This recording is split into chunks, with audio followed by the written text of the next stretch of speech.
Assalamu alaykum wa rahmatullahi wa barakatuh. Ferme les yeux un instant. Respire profondément. Imagine que ce moment, celui que tu vis là, maintenant, n'est pas un hasard. Peut-être qu'Allah t'a conduit ici pour te rappeler quelque chose que ton âme avait oublié. Une promesse ancienne, gravée dans sa parole, mais que le monde a recouverte de bruit, de fatigue et de doute. Tu sais, il y a des secrets qu'Allah confie non pas aux savants ni aux puissants, mais à ceux dont le cœur tremble encore quand ils entendent son nom. Et ce secret-là, c'est peut-être le tien aujourd'hui. Il n'a pas la forme d'un miracle spectaculaire, ni le ton d'une révélation soudaine. Il se cache dans une récitation que tu connais déjà, une sourate que ta langue prononce sans y penser. Mais si ton cœur l'écoutait vraiment, elle pourrait transformer ta vie entière. Ce secret, c'est la parole d'Allah elle-même.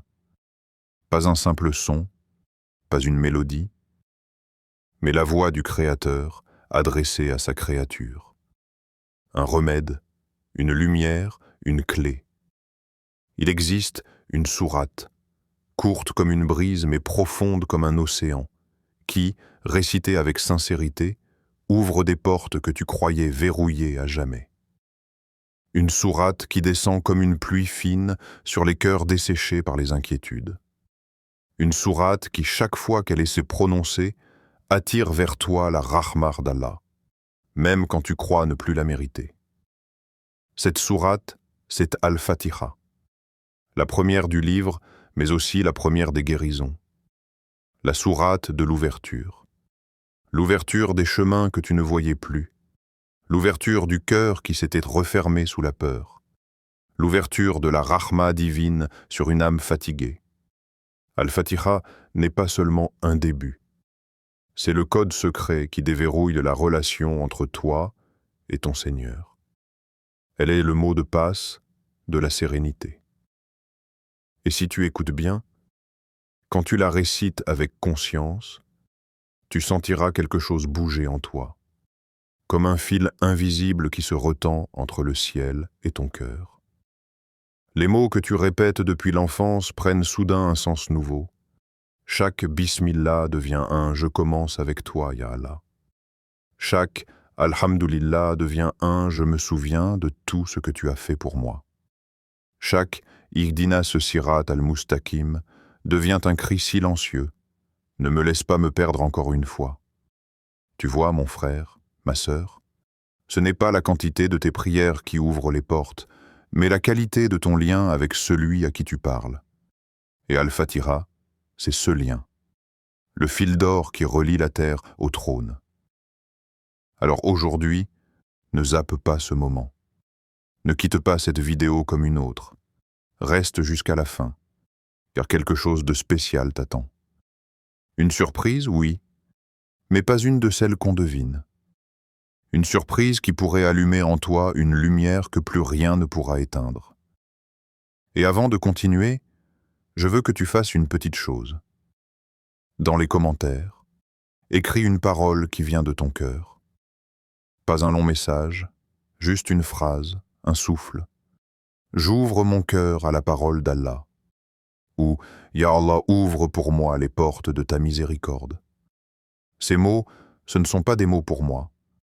Ce sont des graines que tu déposes, visibles dans ce monde, mais dont les fruits pousseront dans l'invisible.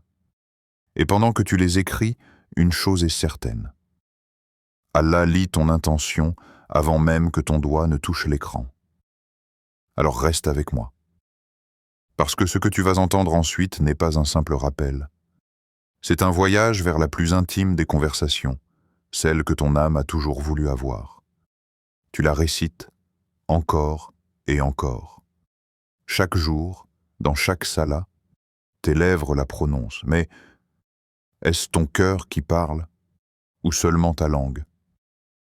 Tu la connais par cœur. Mais la connais-tu avec le cœur? Al-Fatiha. 7 versets que même un enfant musulman peut réciter sans faute, mais dont les adultes oublient parfois la profondeur. 7 versets qui contiennent tout le Coran, toute la foi, toute la vie.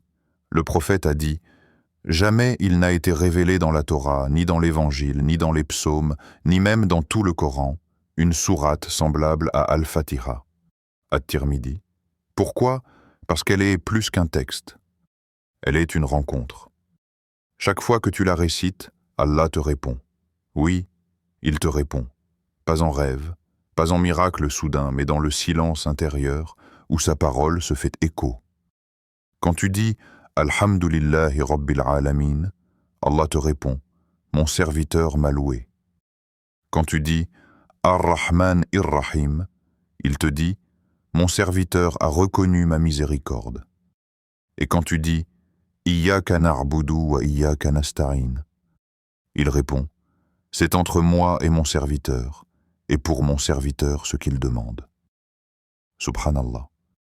Chaque prière devient un dialogue intime. Chaque verset un pont entre toi et ton Créateur. Mais combien de fois avons-nous traversé ce pont sans lever les yeux vers le ciel? Combien de fois avons-nous récité sans écouter? Il y a une différence entre lire un verset et le laisser vivre en toi. Quand tu récites Al-Fatiha consciemment, chaque mot devient une vibration qui purifie ton âme. Tu sens que ton cœur s'adoucit, que ta respiration s'apaise, que le monde s'éloigne un peu et qu'Allah se rapproche. C'est cela, la beauté de cette sourate. Elle ne te demande rien d'autre que la présence. Alors la prochaine fois que tu pries, ne te précipite pas vers la fin. Reste. Savoure chaque syllabe comme si c'était la première. Dis « Bismillah » en laissant le nom d'Allah descendre dans ton cœur. Dis « Alhamdulillah » en revoyant toutes les bénédictions que tu as oubliées. Dis « Maliki Yaum Iddin » et souviens-toi que tu te tiendras un jour devant lui. Cette sourate n'est pas une habitude. C'est une rencontre renouvelée entre toi et ton Seigneur. Et chaque fois que tu la récites avec foi, les anges s'approchent, la miséricorde t'enveloppe, et ton âme s'apaise comme une mer calme après la tempête. Alors ne la dis plus distraitement. Dis-la comme si Allah te regardait à travers chaque mot, parce qu'il le fait. Et si tu veux que cette lumière t'accompagne, écris simplement dans les commentaires « Je veux prier avec le cœur » ou « Je veux réciter en comprenant ». Pas pour être vu, mais pour te rappeler à toi-même ton intention. Et surtout, reste avec moi jusqu'à la fin. Parce qu'il y a un secret dans cette sourate que beaucoup récitent, mais que peu vivent. Un secret que ton âme a soif d'entendre. Tu veux qu'Allah réponde à tes invocations? Alors commence par l'invoquer comme il t'a appris à le faire. Parce que souvent, on cherche les secrets dans ce qui est compliqué, alors qu'ils se cachent dans la simplicité. Al-Fatiha. Tu la connais, tu la prononces. Mais l'as-tu déjà vécue?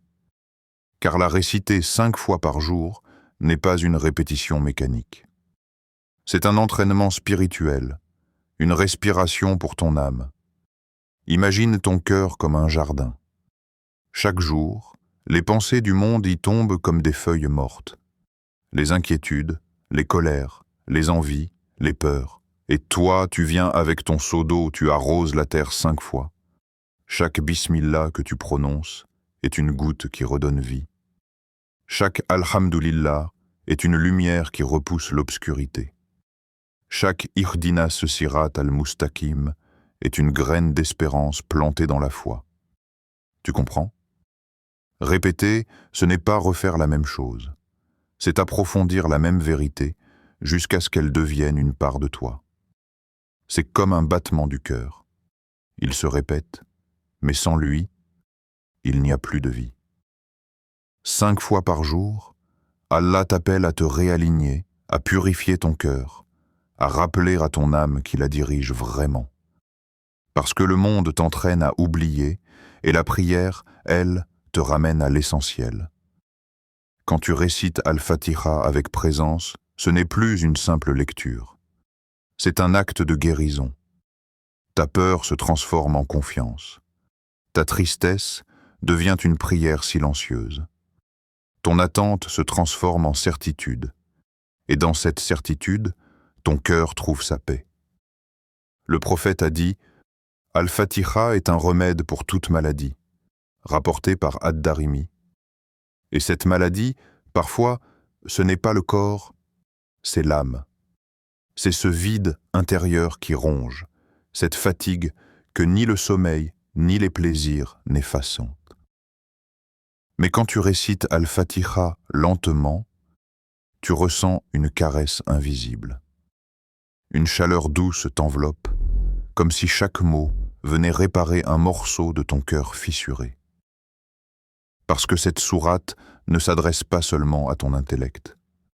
Elle parle directement à ton âme. C'est la voix du cœur qui dit « Ya Rab, je reviens. Aide-moi à retrouver le chemin. » Et Allah, dans sa générosité, répond à cette voix même quand elle tremble, même quand elle se tait. Tu sais, la répétition a un secret. Elle transforme l'ordinaire en sacré. Ce que tu fais souvent devient une part de ton être. Celui qui se plaint chaque jour devient prisonnier de sa plainte. Mais celui qui loue Allah chaque jour devient habité par la lumière. 5 fois par jour, tu te tiens debout. Peut-être fatigué, distrait, pressé, mais tu dis quand même « Alhamdulillahi Rabbil Alamin ». Et Allah t'écoute. Il t'observe, il sait que tu luttes pour rester concentré, et pourtant, il te récompense. Parce que chez lui, la sincérité compte plus que la perfection. Alors ne pense pas que la répétition est inutile. Elle sculpte ton cœur sans que tu t'en rendes compte. Elle polit ton âme comme une vague polit la pierre. Et un jour, tu verras. Les mêmes versets que tu récitais distraitement te feront pleurer sans raison apparente. Ce jour-là, c'est que ton cœur aura enfin entendu. La répétition, c'est le secret des cœurs constants. C'est la manière qu'Allah a choisie pour que sa parole vive non pas dans ta mémoire, mais dans ton souffle. Et si tu savais combien d'anges entourent celui qui récite Al-Fatiha avec sincérité, tu ne t'en lasserais jamais. Alors ne te dis pas « je répète les mêmes mots ». Dis-toi plutôt « chaque mot me rapproche un peu plus de lui ». Parce qu'un jour viendra où ta dernière Al-Fatiha sera celle que les anges écriront comme ton dernier souffle. Et ce jour-là, tu comprendras que chaque répétition était un pas vers l'éternité. Il y a des heures dans la journée où les portes du ciel s'ouvrent un peu plus, des moments où l'invisible se fait plus proche, où ton invocation voyage plus vite, où ton cœur sent une présence qu'il ne peut pas expliquer. Le prophète, lui, les connaissait. Et les pieux prédécesseurs vivaient ces instants comme des trésors. Ils savaient que la récitation d'Al-Fatiha à certains moments n'était pas un geste en plus, mais une manière d'inviter la lumière à descendre. Regarde ce moment juste après la Salah. Le monde est encore suspendu. Ton cœur bat un peu plus lentement. Ton front a touché la terre. Et pour quelques secondes, tu sens la paix t'envelopper. C'est là, à cet instant, que tu peux parler à Allah d'une voix que seuls les anges entendent. Récite Al-Fatiha lentement. Ne te presse pas. Laisse chaque mot pénétrer ton cœur comme une rosée du matin. Et dis simplement « Ya Allah, fais descendre ta baraka sur ma vie ». Pas besoin de longs discours. Allah comprend le langage du cœur avant celui des mots. Et les anges, témoins de ta sincérité, montent avec ton invocation, comme des plumes de lumière, l'aube. Ce moment où le ciel passe du noir au bleu, où les oiseaux chantent avant que les hommes ne parlent. C'est un instant béni. Les anges de la nuit montent vers le trône, tandis que ceux du jour descendent sur terre. Et entre ces deux mouvements, ta voix peut toucher le ciel. Récite Al-Fatiha 7 fois. Doucement. Ton souffle dans l'air frais du matin est un dhikr. Chaque verset devient un bouclier invisible contre les épreuves de la journée. Demande à Allah, Ya Rab, bénise ma journée, éclaire mes décisions, protège ma foi. Et sens-toi porter. Parce qu'en ce moment précis, tu n'es pas seul. Le monde se réveille, mais ton âme, elle, s'élève. La nuit, tout s'apaise, sauf ton cœur. Les soucis du jour viennent frapper à la porte de ton esprit. Mais avant de t'endormir, récite Al-Fatiha. Pose ta main sur ta poitrine et laisse chaque mot couler comme une berceuse divine. Ô Allah, purifie mon âme, protège-moi et accorde-moi un sommeil paisible. Pendant que tu dors, Allah t'écoute encore. Les anges veillent à ta tête et les mots d'Al-Fatiha deviennent ton manteau de lumière. Il y a des nuits où la récitation d'une seule sourate efface des angoisses que 1000 remèdes ne peuvent te guérir. Essaye et tu verras. Le sommeil devient une adoration et ton souffle devient un dhikr. Et puis, il y a ces jours sombres, ceux où les choses ne vont pas, où ton cœur pèse lourd, où tu pries mais tu n'arrives plus à pleurer. C'est là qu'Al-Fatiha devient plus qu'une sourate. Elle devient une main tendue. Récite-la, même sans force, même les yeux pleins de larmes. Ne cherche pas à formuler de belles phrases. Dis juste « Ya Rab, je me confie à toi » et laisse les versets t'envelopper comme une couverture de paix, car Allah dit « Et nous faisons descendre du Coran ce qui est une guérison et une miséricorde pour les croyants. » Sourate Al-Isra 17, 82. Et cette guérison, mon frère, ma sœur, ne vient pas toujours par un miracle soudain. Parfois, elle vient en silence, sous la forme d'un cœur qui recommence à espérer. Ces moments, après la prière, à l'aube, avant le sommeil, pendant l'épreuve, sont comme 4 portes ouvertes sur le ciel. Et à travers chacune d'elles, Al-Fatiha devient la clé qui te fait entrer dans la lumière. Il y a ceux qui récitent vite et ceux qui récitent avec amour, ceux qui comptent les fois et ceux qui comptent sur Allah. Les mots ne sont que des véhicules, mais la foi, c'est le moteur. Certains bougent les lèvres sans que leur âme ne bouge, et d'autres prononcent un seul Bismillah qui bouleverse les cieux. Parce qu'Allah ne regarde pas la quantité de tes paroles, mais la qualité de ton intention. Le prophète a dit « Invoquez Allah en étant certain d'être exaucé, et sachez qu'il n'exauce pas l'invocation d'un cœur insouciant et distrait. » Rapporté par At-Tirmidhi. Ces paroles, si simples, sont un miroir. Elles t'invitent à regarder à l'intérieur avant de prononcer quoi que ce soit. Parce que le dhikr, sans cœur, est un écho vide. Mais le dhikr, avec présence, est une flamme qui éclaire ton âme. Imagine que tu t'adresses à un ami très proche. Tu lui dis des mots d'amour, mais ton regard est ailleurs, ton esprit distrait. Crois-tu qu'il ressentira la sincérité de ta parole? Alors imagine maintenant, tu parles à ton Seigneur, lui qui connaît chaque battement de ton cœur, chaque intention dissimulée. Ce n'est pas le son de ta voix qu'il écoute, c'est le souffle invisible de ton intention. Quand tu dis « Alhamdulillah » avec gratitude véritable, c'est comme si le monde entier rendait grâce avec toi. Mais quand tu le dis machinalement, les mots se dissipent comme des feuilles mortes dans le vent. Le secret de la récitation n'est pas dans la perfection du ton, ni dans la longueur de ta prière, mais dans le degré de vie que ton cœur insuffle à chaque mot. La sincérité, ce feu invisible, Ibn al-Qayyim disait, « Les actes sont des corps, et la sincérité en est l'âme. Si l'âme quitte le corps, il devient un cadavre. » C'est pourquoi certains prient des heures, mais ne ressentent rien. Et d'autres prononcent une seule phrase, et tout leur être s'enflamme de lumière. Ce n'est pas le texte qui change, c'est le cœur qui le reçoit différemment. Tu peux réciter Al-Fatiha 1000 fois et rester loin d'Allah, ou la réciter une fois, avec des larmes sincères, et voir ton cœur s'ouvrir comme une fleur au soleil. Allah ne regarde pas le nombre de tes récitations. Il regarde le moment où ton cœur dit enfin « Ya Rab, je suis à toi ». Il y a des prières où les lèvres bougent, mais l'esprit calcule, anticipe, s'évade. Et parfois, On sort d'une sala sans même se souvenir du sens des mots qu'on a récités.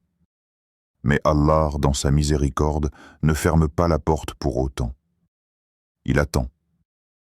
Il t'invite doucement à revenir. Chaque fois que tu pries distraitement, il t'envoie une petite secousse intérieure, un verset qui te touche, une situation qui t'oblige à réfléchir, une épreuve qui t'oblige à revenir. Parce qu'il t'aime assez pour ne pas te laisser prier en dormant. La vraie récitation, c'est quand ton âme se réveille, quand tu sens le poids sacré des mots, quand Maliki Yaum Id-Din te rappelle que tu le rencontreras un jour, quand Iyyaka na'budu wa Iyyaka nasta'in devient ta boussole. C'est cela le secret. Ce n'est pas la langue, c'est le cœur qui écoute pendant que la bouche parle. Avant de réciter, pose-toi ces 3 questions. Premièrement, est-ce que mon cœur est présent? Ou est-ce que je laisse mon esprit courir derrière mes soucis? Deuxièmement, est-ce que je crois réellement à la promesse d'Allah? Ou réciter-je par habitude, sans attente? Troisièmement, est-ce que j'agis selon ce que je récite? Ou mes actes contredisent-ils mes paroles? Parce que réciter sans vivre le message, c'est comme semer sans arroser. Et celui qui récite avec un cœur distrait, c'est comme celui qui frappe à une porte sans attendre qu'on lui ouvre. Un cœur vivant fait des miracles silencieux. Il transforme une simple récitation en lumière qui traverse les cieux. Le prophète disait « Allah ne regarde pas vos apparences ni vos biens, mais il regarde vos cœurs et vos actes », rapporté par Muslim. Ce cœur, c'est le lieu du regard divin. C'est là que tout commence et que tout finit. Quand ton cœur est pur, chaque bismillah est une clé. Chaque alhamdulillah est un remerciement qui attire encore plus de bienfaits. Chaque ihdinas sirat al-mustaqim devient une prière qui guide tes pas dans la journée. Mais quand le cœur est voilé, les plus belles paroles deviennent inaudibles. Et pourtant, même dans cet état, Allah t'invite encore à le rappeler. Parce qu'un seul verset récité avec sincérité peut effacer des années de distraction. Beaucoup récitent par peur de rater une récompense. Mais le secret, c'est de réciter par amour, pas par peur. Car la peur te fait courir, mais l'amour te fait rester. Quand tu récites Al-Fatiha, récite-la comme une lettre d'amour envoyée à ton Créateur. Pas comme un devoir, mais comme une rencontre. Pas pour accumuler des hasanas, mais pour t'approcher. Et quand tu récites, fais-le avec douceur. Ne récite pas pour finir, récite pour ressentir. Le secret n'est pas dans ta langue, mais dans le battement de ton cœur. Un cœur présent attire la lumière. Un cœur distrait ferme la porte. Mais ne désespère pas. Car même si ton cœur s'égare, le simple fait de t'en rendre compte est déjà un retour vers Allah. Alors récite, même avec tes faiblesses, mais récite avec conscience, car c'est par les mots du Coran qu'Allah rend vivant ce qui semblait éteint. Et dis simplement, Ya Allah, fais que ma langue dise ce que mon cœur ressent, et que mon cœur ressente ce que ma langue dit. Il arrive que tu récites, que tu invoques, et que rien ne change, du moins à tes yeux. Tu pries, tu pleures, tu demandes, et le ciel semble silencieux. Mais ce silence n'est pas un oubli. C'est une réponse en attente. Parce qu'Allah n'oublie jamais. Il répond toujours, parfois en donnant, parfois en protégeant et parfois en différant. Le prophète a dit « Toute invocation d'un croyant est exaucée. Soit Allah lui accorde ce qu'il demande, soit il l'en préserve d'un mal, soit il lui réserve une meilleure récompense dans l'au-delà. » Rapporté par Ahmad. Allah n'a jamais promis d'exaucer vite. Il a promis d'exaucer juste. La différence, c'est la sagesse. Tu veux maintenant, mais Allah, lui, voit l'éternité. Il sait quand ton cœur est prêt à recevoir. Il sait quand ton épreuve devient une bénédiction. Et parfois, il retarde ton exaucement pour te rapprocher. Car si tout arrivait immédiatement, tu ne goûterais pas à la saveur de la foi. La patience n'est pas une attente passive. C'est un acte d'amour silencieux. C'est dire « Ya Rab, je sais que tu m'entends, et même si je ne vois pas encore ta réponse, je continue à te faire confiance. Tu crois que rien ne change, mais dans l'invisible, tout s'organise. Allah déplace les cœurs, les circonstances, les signes. Il prépare la scène de ta vie avant de t'y faire entrer. Les racines poussent toujours avant les fleurs. Et toi, tu veux la fleur sans voir les racines. Mais Allah travaille dans le secret, dans le silence. Et chaque jour où tu persistes, il ajoute une brique à ton exaucement. Le prophète a dit, quand un serviteur invoque Allah, Allah lui répond de 3 manières. Soit il lui accorde ce qu'il demande, soit il éloigne de lui un mal équivalent, soit il lui réserve une récompense meilleure dans l'au-delà. Ce hadith est une promesse de tendresse. Même quand tu ne vois rien, il se passe quelque chose. Quand tu ne reçois pas ce que tu veux, c'est que tu reçois ce dont tu as besoin. Et parfois, Allah t'empêche d'obtenir une chose parce qu'elle t'aurait éloigné de lui. Le croyant patient comprend cela. Il cesse de réclamer avec impatience et il commence à prier avec confiance. Ne crois pas que la patience est une faiblesse. C'est un acte de foi puissant. C'est la preuve que ton amour pour Allah n'est pas conditionné à ce que tu reçois, mais à ce que tu crois. Le prophète a dit « L'étonnante affaire du croyant, tout ce qui lui arrive est un bien. S'il est touché par le bonheur, il remercie, et c'est un bien pour lui. S'il est touché par l'épreuve, il patiente, et c'est un bien pour lui. » Rapporté par Muslim. Ainsi, la patience n'est pas une souffrance, c'est une manière d'aimer Allah même dans l'absence apparente de réponse. Au début, tu demandes pour avoir. Mais plus tu avances, plus tu demandes pour être. Tu comprends que le vrai miracle, ce n'est pas quand Allah change ton destin, mais quand il change ton cœur. Et parfois, il te garde dans l'attente juste pour te purifier de l'attente elle-même. Il te fait patienter pour t'apprendre la confiance. Et la confiance, c'est cette paix douce qui vient quand tu dis « Même si je ne comprends pas, je sais qu'Allah agit pour moi. » Allah dit « Certes, Allah est avec les patients. » Sourate Al-Baqarah, 253. Et dans un autre verset, « Les endurants recevront leur récompense sans compter. » Sourate Az-Zumar, 39-10. Sans compter. Cela veut dire sans limite, sans mesure. Parce que chaque minute de patience est une graine d'éternité. Alors continue. Même quand ton cœur doute, même quand la vie te semble figée, continue à réciter, à espérer, à sourire. Parce qu'au moment où tu penses que rien ne pousse, les racines de ta foi sont en train de se renforcer. Et quand viendra le moment voulu, Allah fera éclore ce que tu as semé dans les larmes. Chaque Al-Fatiha que tu récites avec foi est un pas vers le jour où tu comprendras pourquoi il t'a fait attendre. Et ce jour-là, tu diras « Ya Allah, maintenant je vois ». La patience, ce n'est pas supporter. C'est croire en silence. C'est comprendre que le délai est une miséricorde. Parce qu'Allah ne te fait jamais attendre pour te punir, mais pour te préparer. Et celui qui reste patient voit un jour ce que les pressés ne voient jamais, la beauté du plan divin.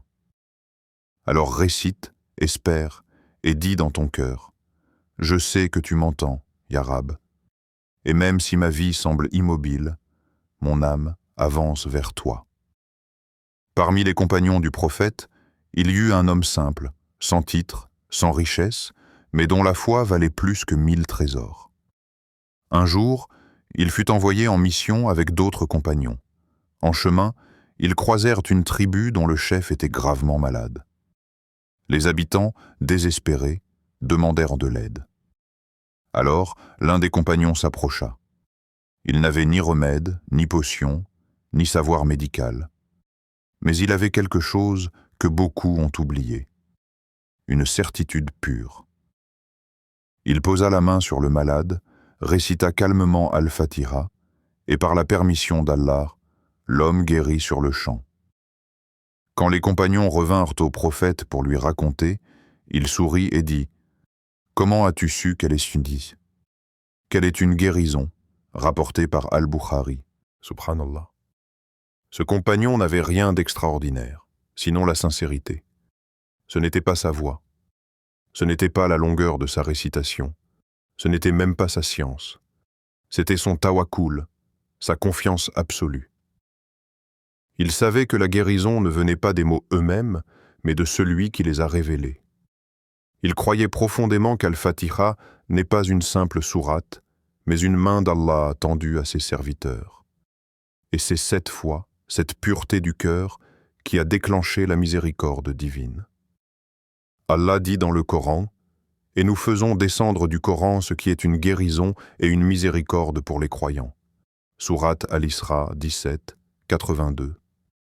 Mais attention, le verset dit bien « pour les croyants ».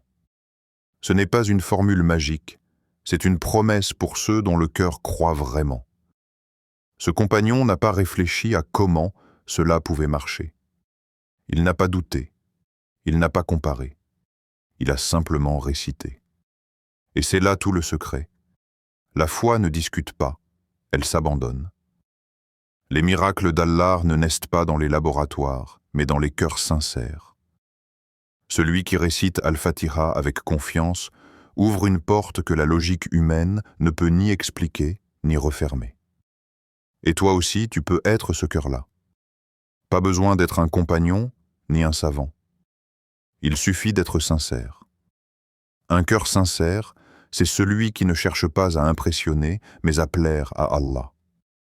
C'est un cœur qui dit « Ya Rab, je ne comprends pas tout, mais je crois en toi. » Un cœur sincère, c'est celui qui récite Al-Fatiha non pas pour voir un miracle, mais pour se remettre entièrement entre les mains du miséricordieux. La sincérité n'est pas un mot abstrait. C'est une lumière que l'on porte et que le monde ressent même sans parole. Le prophète a dit « Allah n'accepte les œuvres que si elles sont faites sincèrement pour lui », rapporté par An-Nasa'i. Quand ton cœur est sincère, tes prières montent plus vite, tes paroles pèsent plus lourd et tes épreuves deviennent plus douces. Parce que la sincérité attire la baraka, comme la pluie attire la verdure. Commence par purifier ton intention. Avant chaque récitation, dis intérieurement « Ya Allah, je récite pour toi, non pour moi. » Puis, récite lentement, en goûtant chaque mot. Et surtout, crois à ce que tu dis. Quand tu prononces Ar-Rahman Ir-Rahim, sens sa miséricorde t'envelopper. Quand tu dis Iyyaka nasta'in, ressens que ton secours ne vient que de lui. La sincérité n'est pas une émotion soudaine. C'est une discipline du cœur, une habitude de vérité envers Allah. Ne cherche pas un miracle visible, cherche un miracle intérieur. Peut-être que rien ne changera autour de toi, mais tout changera en toi. Parce que parfois, la guérison, ce n'est pas dans le corps, c'est dans la foi retrouvée. Et Allah aime ceux qui récitent avec confiance. Alors dis simplement, « Ya Allah, fais de mon cœur un cœur sincère, qui récite pour toi, qui agit pour toi et qui espère seulement en toi. » Et peut-être qu'un jour, comme ce compagnon, tu verras un miracle que seul un cœur pur peut comprendre. Beaucoup récitent le Coran, mais peu le vivent. Al-Fatiha n'a pas été révélée seulement pour être dite, mais pour être vécue. Car chaque verset est un comportement, chaque mot une clé, chaque ligne un chemin de vie. Dire Alhamdulillah quand tout va bien, c'est facile. Mais dire Alhamdulillah quand ton cœur pleure, voilà la foi. La gratitude n'est pas une réaction, c'est une vision. C'est choisir de voir la main d'Allah, même quand la vie semble te la retirer. Quand tu dis Alhamdulillah, tu dis à ton âme « Je ne comprends pas tout, mais je sais qu'Allah agit toujours avec sagesse. » Et celui qui apprend à remercier dans la difficulté voit la lumière même dans la nuit. Ar-Rahman, Ar-Rahim. Répandre la miséricorde. Ces deux noms d'Allah sont une invitation à imiter sa douceur. Tu ne peux pas demander la miséricorde d'Allah si tu refuses de l'accorder aux autres. Être miséricordieux, ce n'est pas être faible. C'est être conscient que la force véritable réside dans la compassion. Le prophète a dit « Les miséricordieux auront la miséricorde du tout miséricordieux. Soyez miséricordieux envers ceux qui sont sur la terre, et celui qui est au ciel sera miséricordieux envers vous. » Rapporté par At-Tirmidhi. Chaque Ar-Rahman que tu prononces te rappelle donc d'adoucir ton ton, de pardonner, de sourire même quand ton ego veut réagir.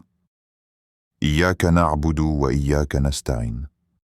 L'équilibre parfait. Ce verset est un pilier. Il relie adoration et dépendance, effort et confiance. Tu dis à Allah, « C'est toi que j'adore et c'est toi dont j'attends l'aide. » Ce verset t'apprend à ne jamais séparer la foi de l'action. Tu dois prier, oui, mais aussi agir. Tu dois espérer, oui, mais aussi avancer. C'est dans cette phrase que se trouve la liberté du croyant. Ne dépendre de personne, sauf d'Allah. Irdinas sirat al-mustaqim. Tenir bon quand le monde penche.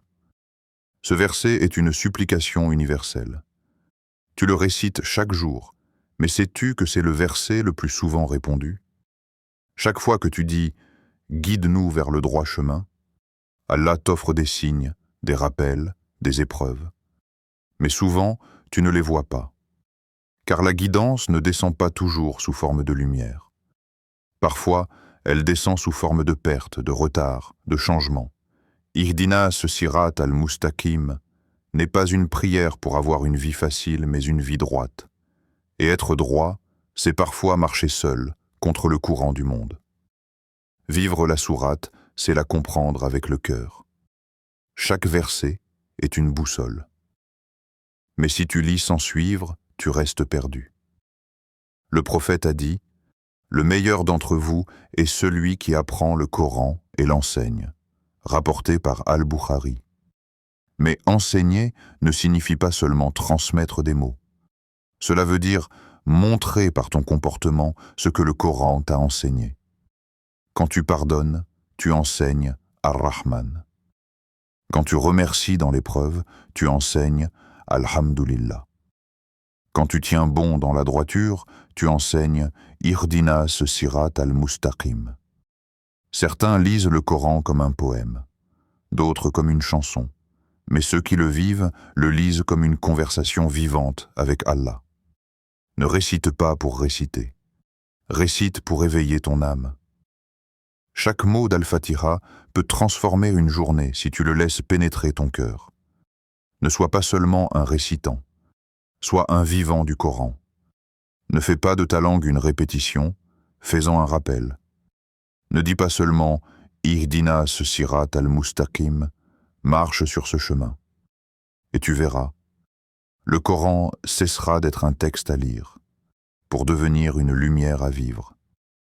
Ferme les yeux un instant. Respire profondément.